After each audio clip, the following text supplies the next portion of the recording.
Researcher Nolan spends his time looking at how retail will look post-pandemic, and Nolan joins us this morning with the outlook and more. Good morning to you. I'm almost afraid to say good morning and get into how retail looks in the area, but thank you for joining us. Thanks for having me, Allison. Can you just sum up, before we get into the specifics, just sum up how devastating the pandemic has been on the retail sector?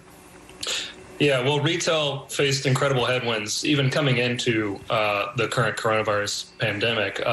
They're facing competition from online retail, particularly in certain sectors like clothing. More and more people are doing their shopping online. So they were facing, incredible headwinds. And here in D.C. in particular, you had a few retail areas that were facing certain difficulties. Of course, downtown D.C., certain shopping districts like M Street and Georgetown, DuPont Circle. But also, you have some suburban power centers out in suburban Maryland and Virginia, which are dependent on a lot of these, major retailers that have faced serious challenges recently. Of course, JCPenney and Lane Bryant have filed for bankruptcy previously. Just this past Sunday, Lord & Taylor made similar moves.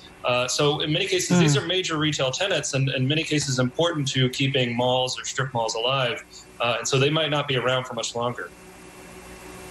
So what's going to be the difference maker here, Nolan, in your research to whether businesses, stores, whether they're in shopping malls or on Main Street, if they can survive at all after all of this? Yeah, I think that the thing that's on a lot of businesses' mind right now is the next 12 months. So in particular, not only retail, but also a lot of the restaurants and bars that are occupying a lot of these spaces. They're having to change their business model, of course, to accommodate more takeout and more outdoor seating.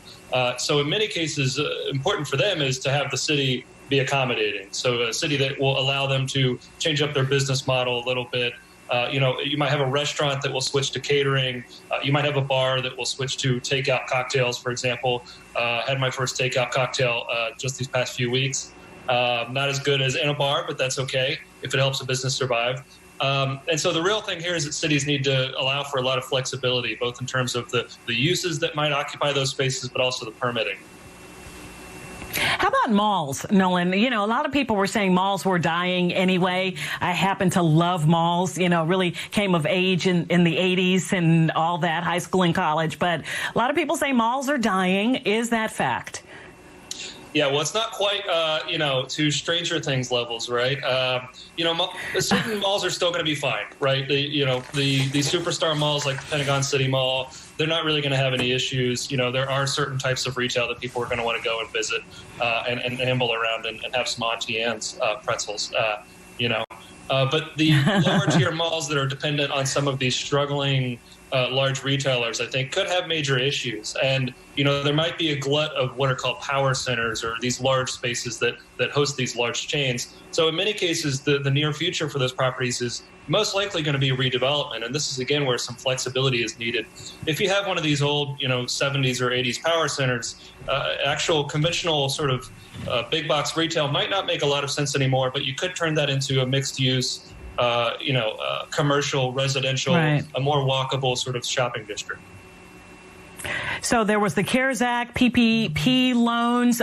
Just really quickly, anything else the federal government could do to step in? Is it worth it on that level to help localities like us here in the DMV? Yeah, well, for the existing businesses, it really is going to be a matter of what comes with the next stimulus, if there is a next stimulus, in terms of keeping existing businesses alive. From the city's perspective, really, they just need to think about how do we make sure that these spaces can be productively used if we were to have a wave of bankruptcies, God forbid. That's Nolan Gray, researcher, really looking at retail here in the DMV. Thank you so much for your time today. And go get a caramel pretzel at Auntie Annie's today, just because we love the malls. We'll see you next time. Thank you.